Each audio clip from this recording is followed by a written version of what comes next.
Hi, everyone. Thank you so much for making the time. Really good to be together on this Monday, kicking off day 4 of the Fak'ugesi Innovation Festival. And I'm joined today by Rajesh, Vishnu, Jessica Hagan, and another guest who will be joining us shortly to talk about regulations and funding in the creative economy. I am Danica Govender, CMO and co-founder of Better, which is a digital banking app building for the next generation of money makers. And I'm going to first, before we kick off into discussion, I think give each of you, Rajesh and Jessica, a chance to speak about what you do and what brings you to this panel today. Okay, thank you. Thank you very much. My name is Rajesh Vishnu. I'm with the Film and Publication Board, better known as the FPB. We fall under the Department of Communications. We have offices in Centurion, in Gauteng, Cape Town, and the office in Durban. We are guided by the Films and Publications Act 65 of 1996 and as amended, and the FPB regulations. So we regulate the film industry, the film and gaming industry. Briefly, the objects of the Act is to regulate the creation, production, possession, and distribution of films, games, and certain publications. This is by means of providing consumer advice to make informed viewing, reading, and gaming choices for people and for children in their care.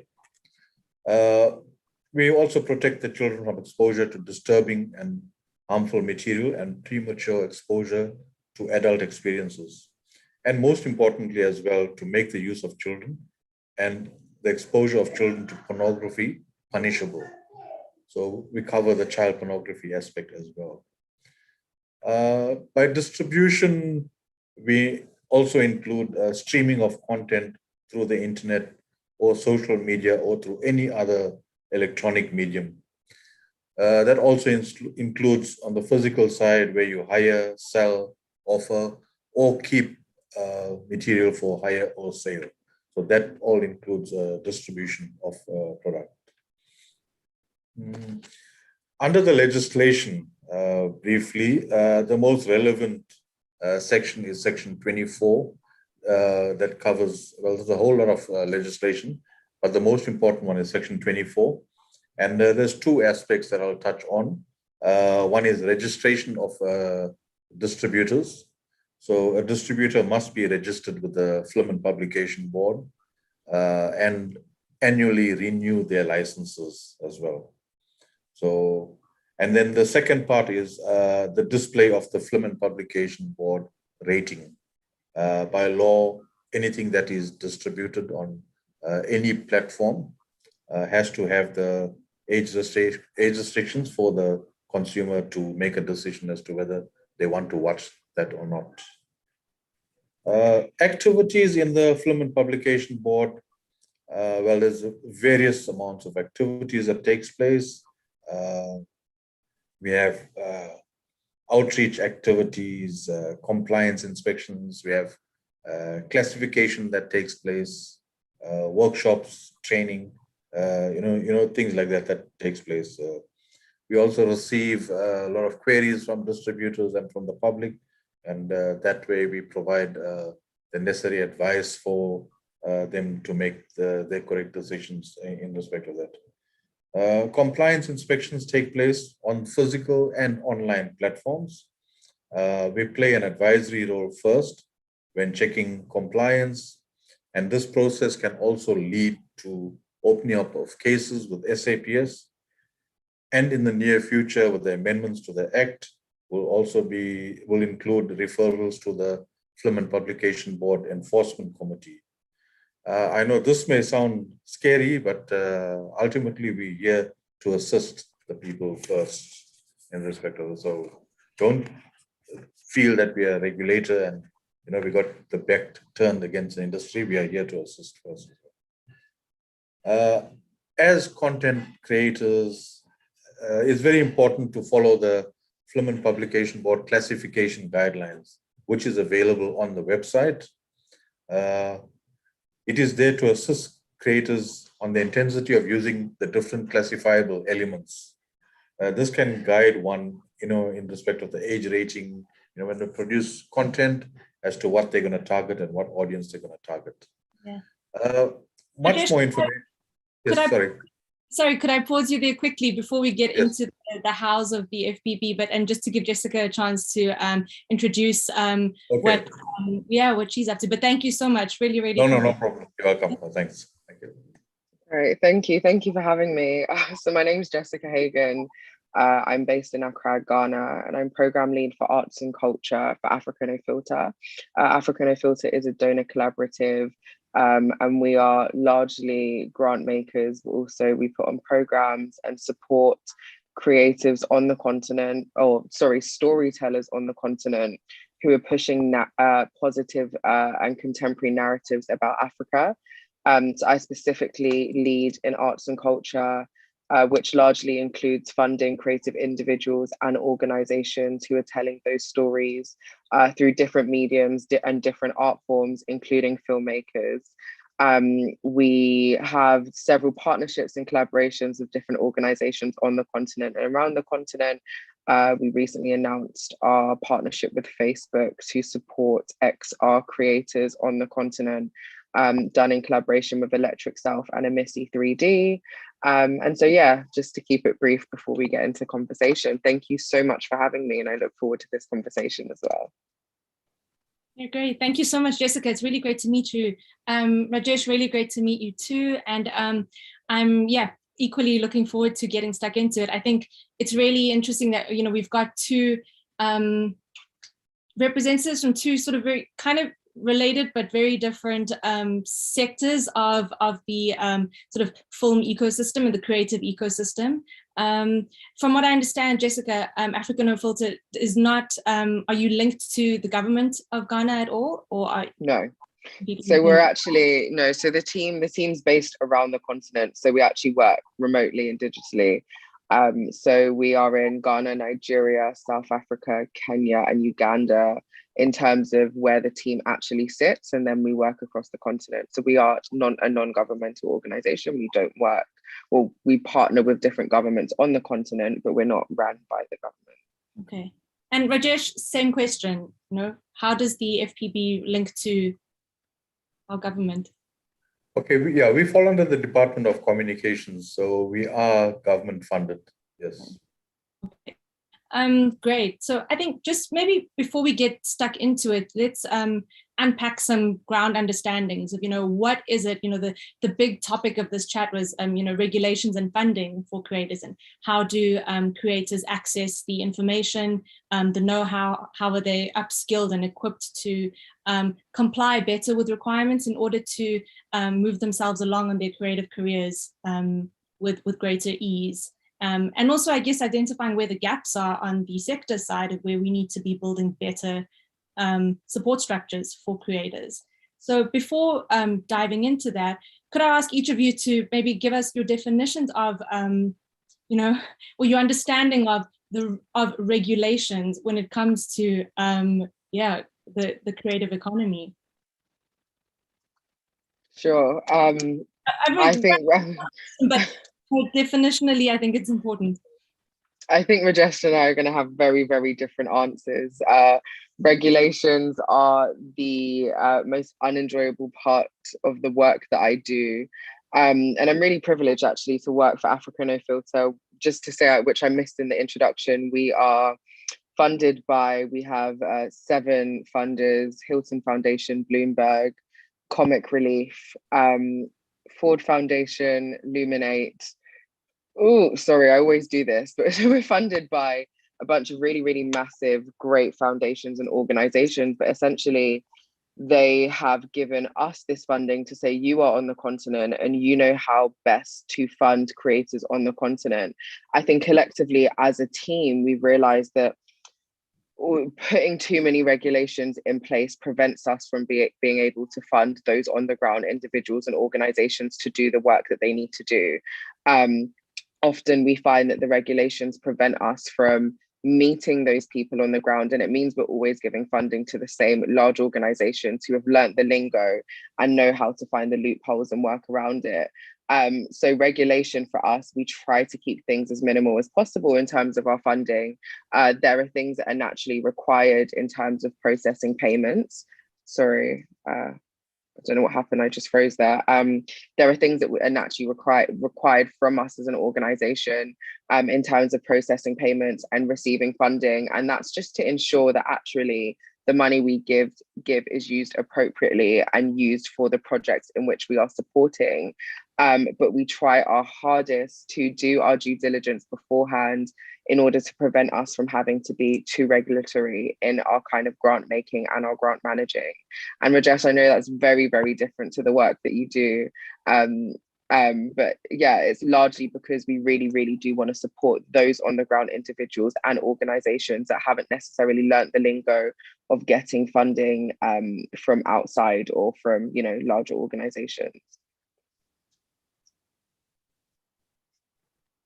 Yes, yeah. With regards to the Film and Publication Board, our main concern is the protection of the public and children more especially.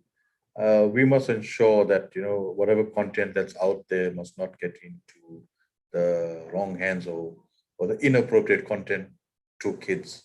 So that's why it's important for every bit of material that is distributed to be classified first, so that consumer advice is there for the public. As mentioned, we are funded by the Department of Communications. We also have internal funding through the licensing, the renewals, classification fees as well. So that also assists us in funding. But you would look at from the work that we do, it's not like, you know, we're generating a profit as such, because our primary focus is the protection of children.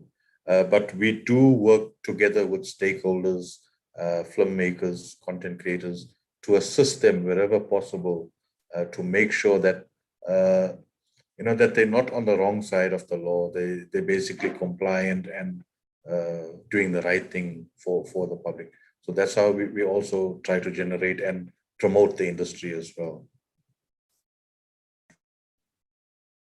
Okay, great. I think so that brings about a bit of a natural question around how building for a safer industry is done in such a way that it's not interrupting with creatives actually being able to get their work off the ground and not impeding progress or not impeding innovation. So if I can ask, what are some of the tensions that you see, Jessica, on your side, from creators trying to get into the industry and get off the ground, some of that red tape, and what are the ways in which safety and regulatory compliance is or could be improved, or how do you see those two working together? Thanks. It's a really good question. I think primarily the biggest issue we find is around language. And when these regulations are put in place or written down, who are they written for?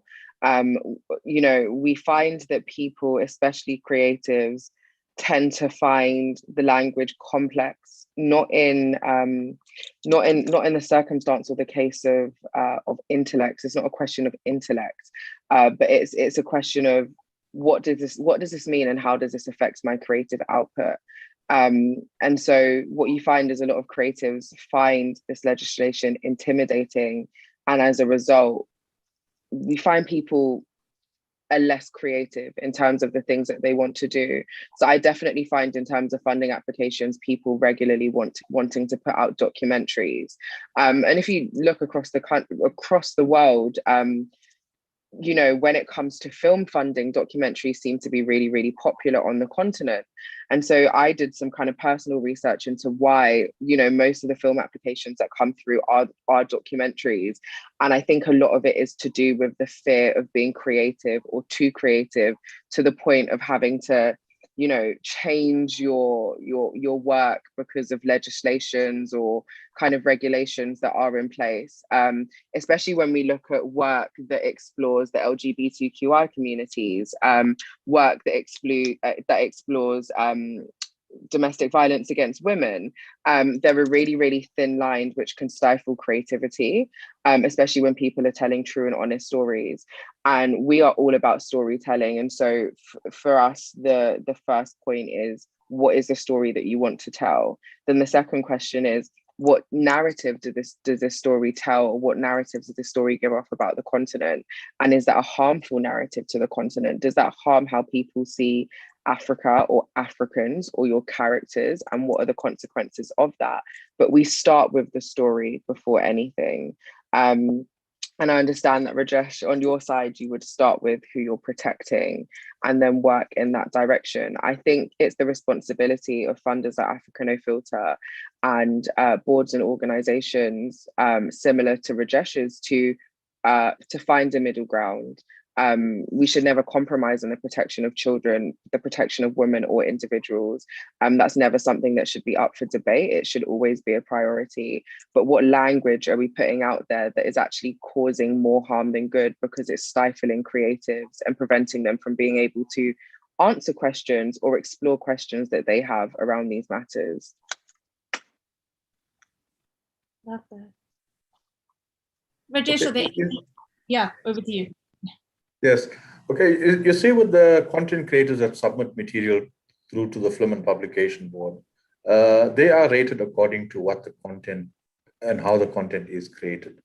If you feel your material is going to be rated 13 and we feel it's 16 or 18, we will rate it according to our classification guidelines, without restricting, without going and telling the content creator, no, try and cut down on this. We respect the Constitution and freedom of speech, but however, there are the limitations that we look at as well, like your hate speech, etc.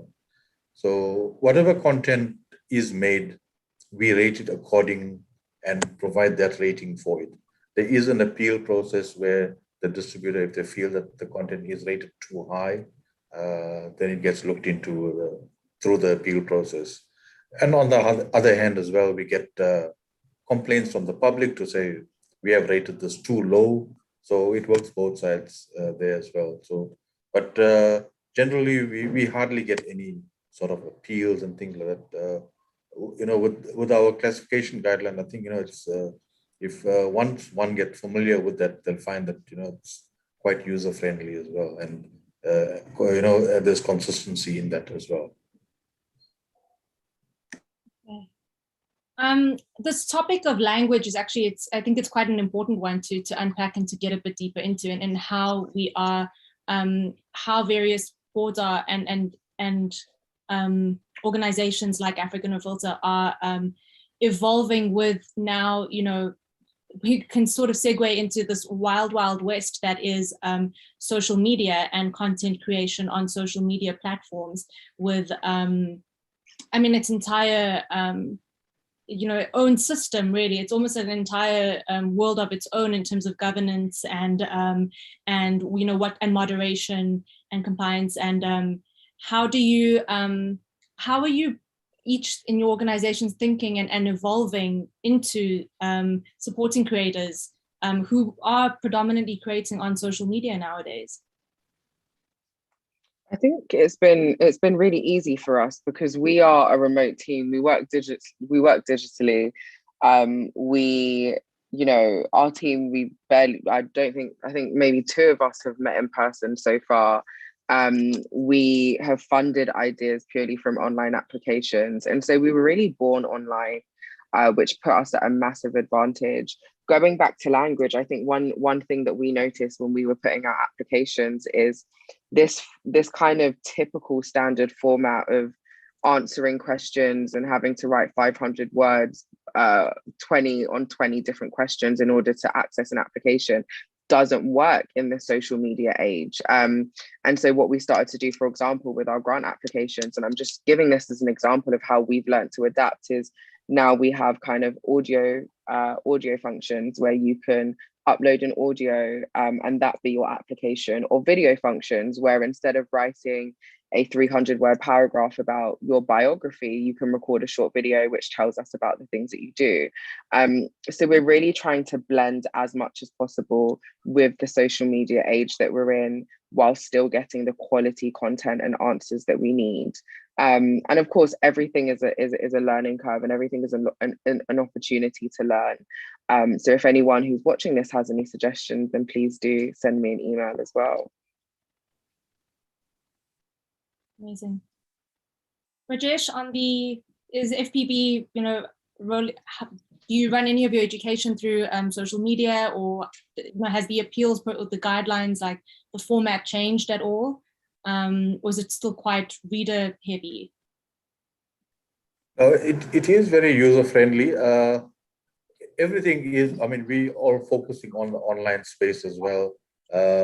Like even with respect to our applications process, you can use a manual format. You can even go online through the website, do everything digitally as well. So we are moving in that direction as well on the online space. Okay. It is, I think perhaps it's, useful for creators watching this, like at what point in the system, or at what point in the creative journey does would a creative need to get involved with or bring on board the FBP, and Jessica, for you, at what point do you, how do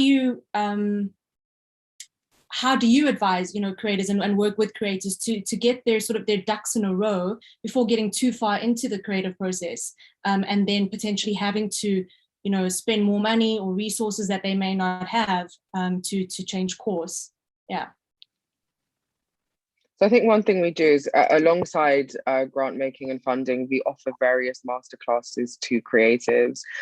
We call them their masterclasses as part of our A&F Academy. We've offered masterclasses on how to actually finance a project, how to fund a project, how to budget, how to find funding for a project. We're currently running a digital bootcamp with Facebook. And so we put all these resources out there before, hoping that someone will have gone through them before applying for a grant with Africa No Filter. At the point of deciding whether to support a project, the team and I, all look through applications and all discuss the pitches that come through. It's our priority and our responsibility to look at those projects and ask the necessary questions before deciding that, they're projects that we want to fund and support. And part of that is to make the grantee's journey a lot easier.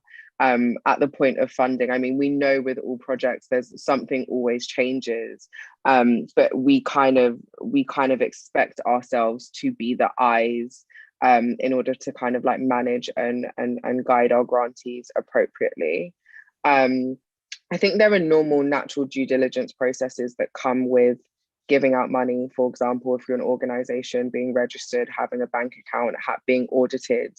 Creatives often undervalue these things, and it's admin, so it's not as fun, but they're 100% necessary, and they're not things that you can kind of find your way around as of yet. If you're looking for large amounts of funding, you need to have your ducks in a row before you apply.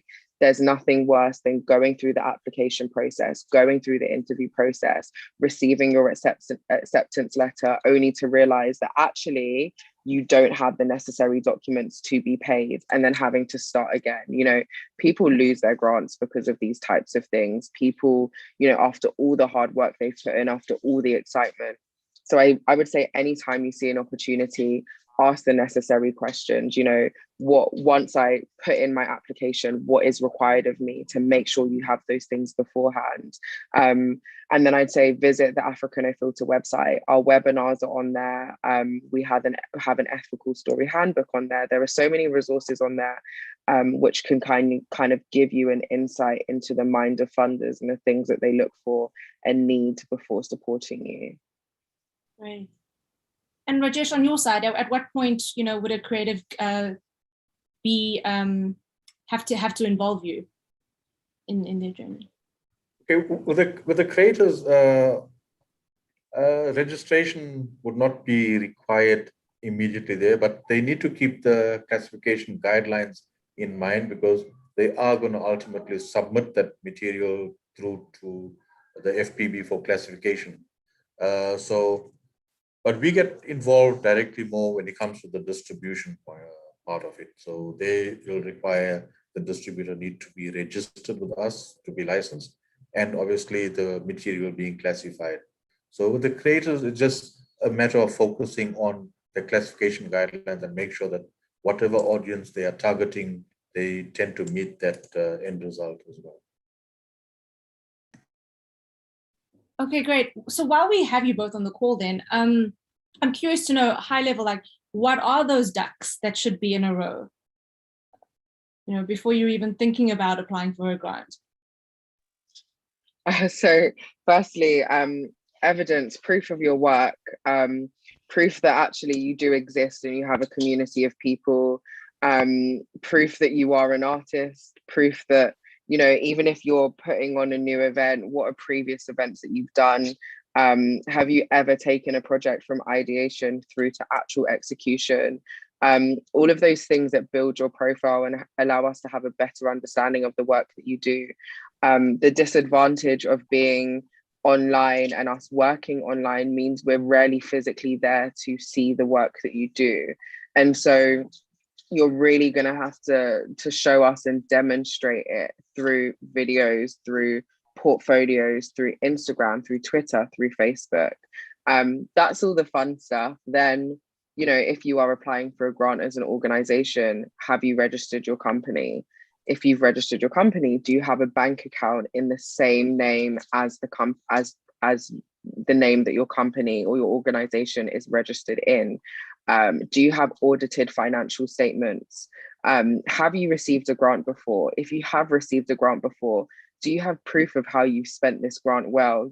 Can you provide a reference from a previous funder who can verify that you've received grant money and you've spent it well? If you haven't received a grant before, that's absolutely fine. I think with Africa No Filter, especially in arts and culture, we are more geared to supporting people who haven't received grants before and want to get, on into that kind of grant making side of creativity where you're not having to self-fund anymore. But can you show that you know how to use money responsibly? Always put a budget together before you've applied for a grant and look over your budget. Is it realistic? Is it clear? Have you set a contingency of 5% or 10% in case anything goes wrong? Is all your money just being spent on people? That's always a massive red flag. If all your money looks like you're paying for artists or you're paying for creatives, funders naturally go, are you overpaying? How can we verify that you've paid that person? Is that just money going to yourself? It's absolutely okay to put a budget line in for yourself as a creative if you are working on a project. Just let it be realistic. I could go on and on and on, but I think the main thing is looking like you've thought about this. So if you weren't to receive a grant from the organization that you're applying for, would you still be able to execute the event? Or are you solely relying on money from that particular grant maker to put on the event? Because that is always a big concern as well. So focus on building the profile of yourself and your organization, even if it's just through uploading pictures online or building a really, really cheap but effective website. And then make sure you have the background documents, the documents that, funders need to see, the documents that prove you're, tax compliant, and you're adhering to the laws of the land that you're in. Okay, amazing. I actually, there's a lot more there that I want to get back to just now, but on your side, like, with believing that prevention is better than cure, what are the ways in which a creator could, what are the ducks that need to be in a row? Thinking about audience protection and audience safety, and just also the safety of those involved in making a production. What should a creative be thinking about already before even getting into production?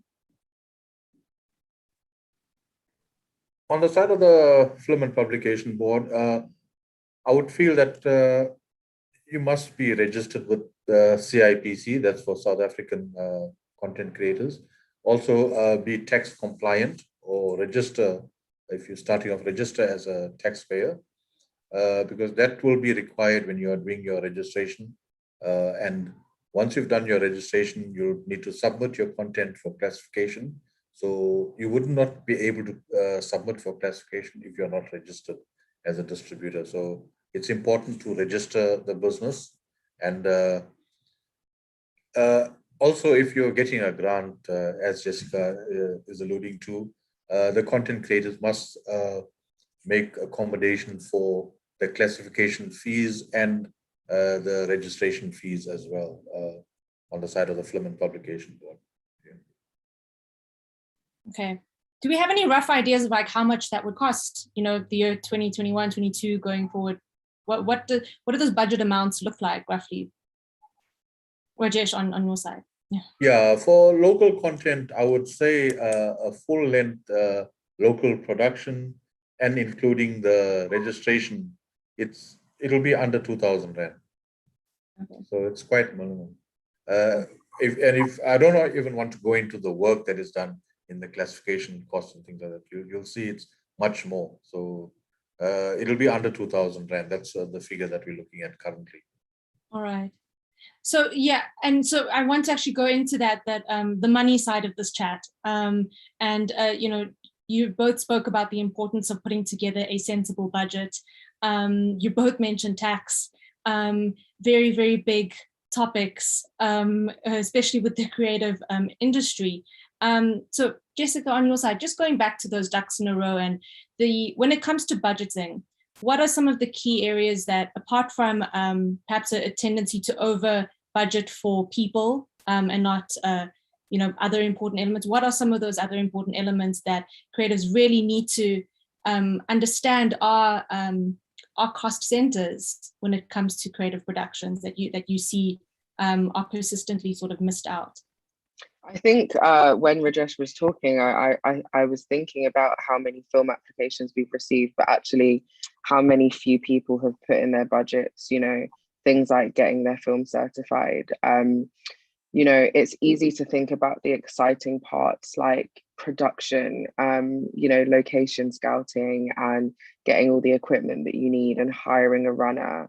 But there's nothing worse than finishing a film and going into post-production and realizing that your money's run out because you haven't considered all the factors, or going into distribution and realizing that you haven't done the necessary things in order to get your film out there.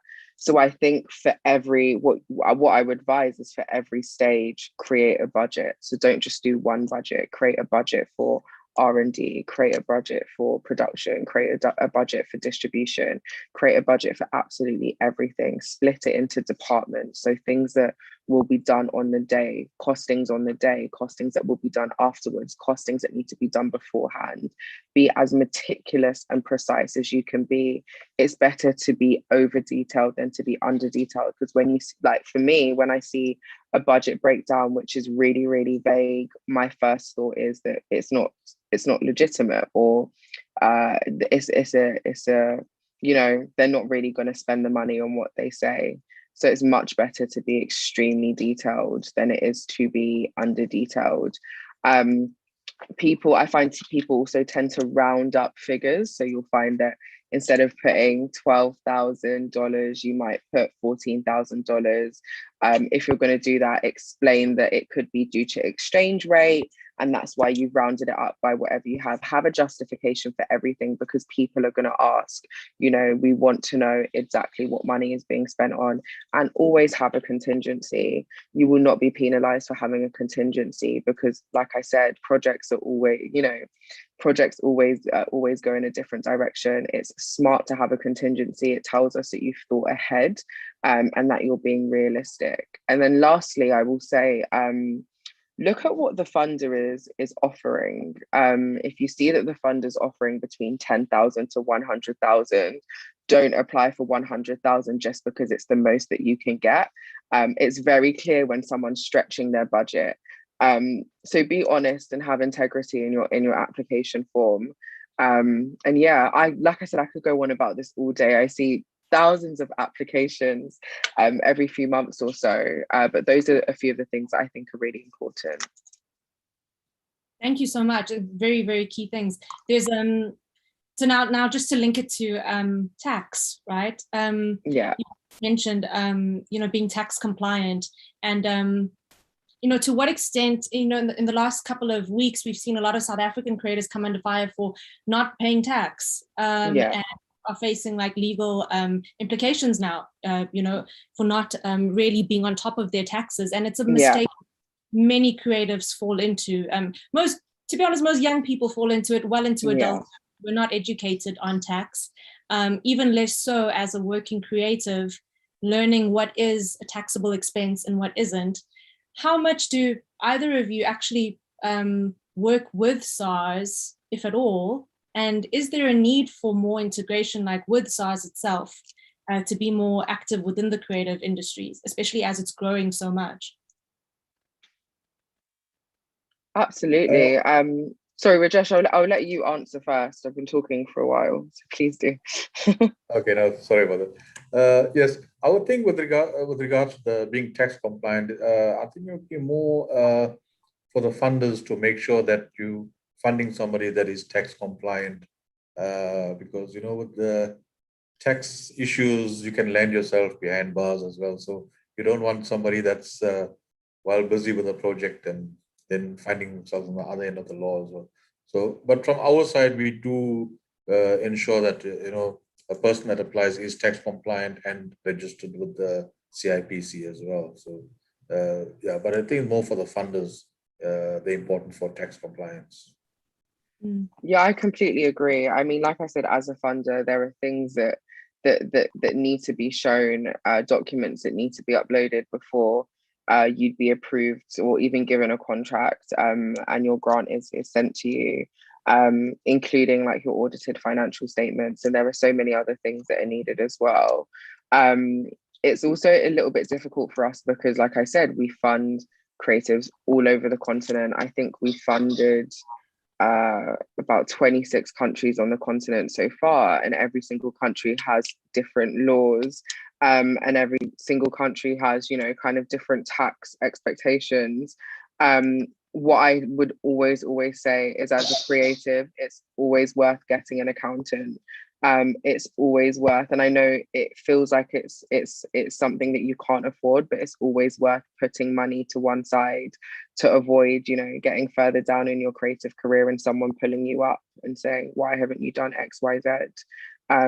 If you have a friend who could help and you can maybe pay them, if you can find, I know different countries have kind of like pro bono services for creatives, then that is really important. And I do think it's our responsibility as well as funders to look at the different services and resources that we can give to creatives. And I think that's a really good outcome of this conversation, and something that I can take back to say that this is what Africa No Filter should be doing in order to help creatives more. Amazing.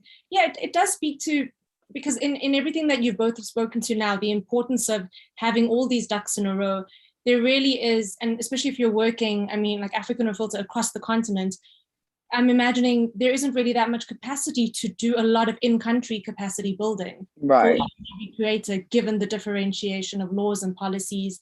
And then on the board side, there's already a lot of the work you're doing to make sure everything is passing those safety filters and that people are being compliant. And so is there, and I can see that this is where there's probably a gap that emerges between emerging creatives and established creators who are more formalized in their careers and who have the necessary support structures around them, perhaps have had the capital to be able to afford structures. And do you feel, from either of your perspectives, or both your perspectives rather, that there's enough support for the creatives on the ground, those emerging, to get their ducks in a row? And where are the gaps that you see? Yes and no. I think I think one of the great things, I think one of the great outcomes of, sorry to say that, but the past couple of years, past year, as much of a horrible year as it was, is that people started to put a lot of free courses online, and people started to put a lot of information online because that's all we kind of really had. I recognize there are also creatives who aren't online, and so there is an issue of accessibility.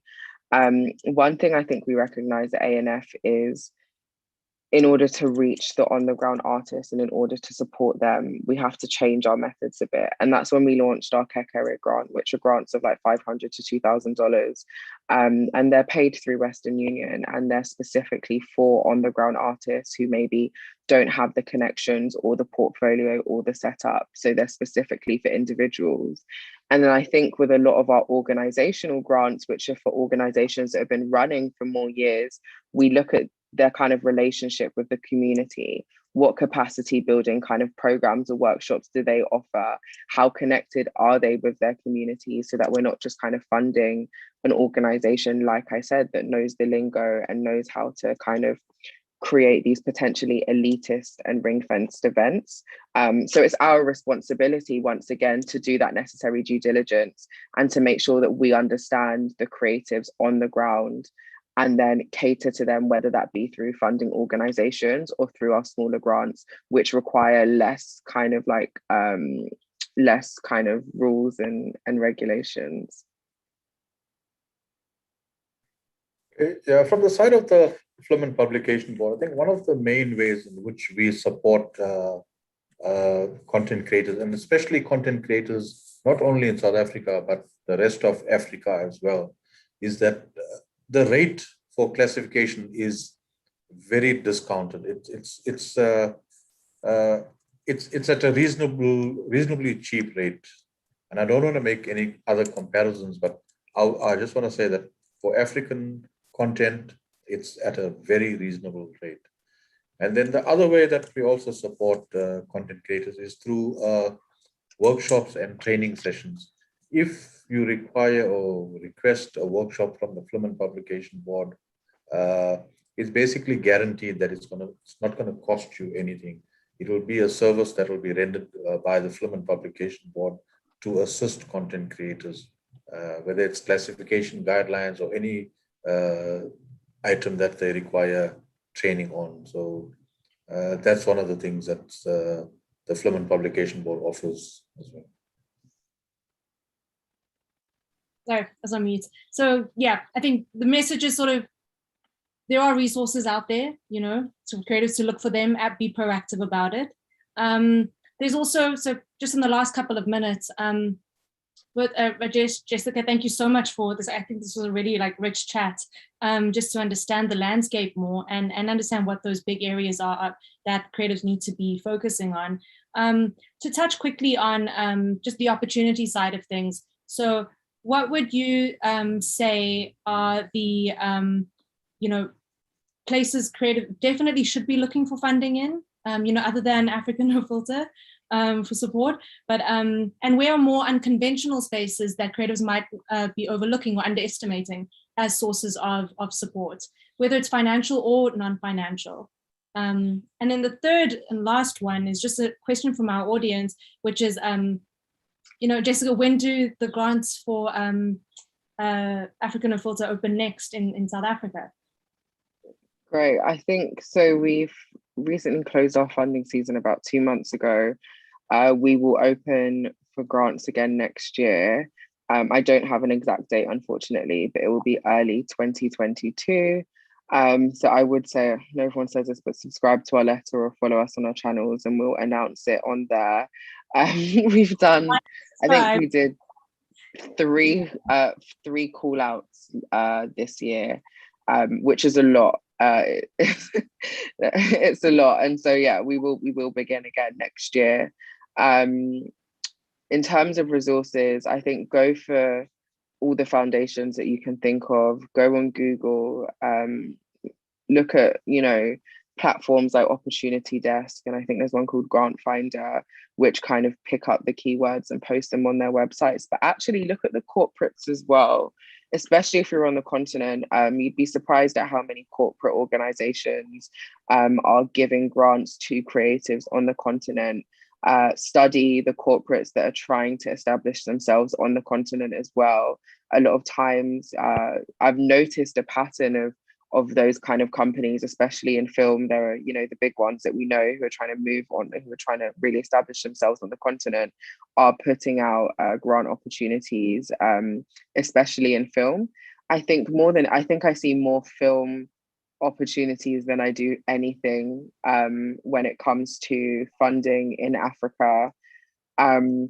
So Google, look at, there are sorry, I'm just thinking there are so many organizations, and maybe what I could do is compile a list and then send it to you, Danica, and maybe you can share it with the people that are kind of are watching, or with your community of places to look for funding, if that would be helpful. That would be tremendous. I think, yeah, we could share that across the whole Fak'ugesi. Great. Yeah, I think, in closing, get your ducks in a row is all of the story. And boards are not there to be overbearing big brothers and policing, but really these organizations are here to support us. And I think maybe in closing, like forums like these, how often do these happen where different members of the ecosystem are able to get together and understand what's happening on all sides of the fence.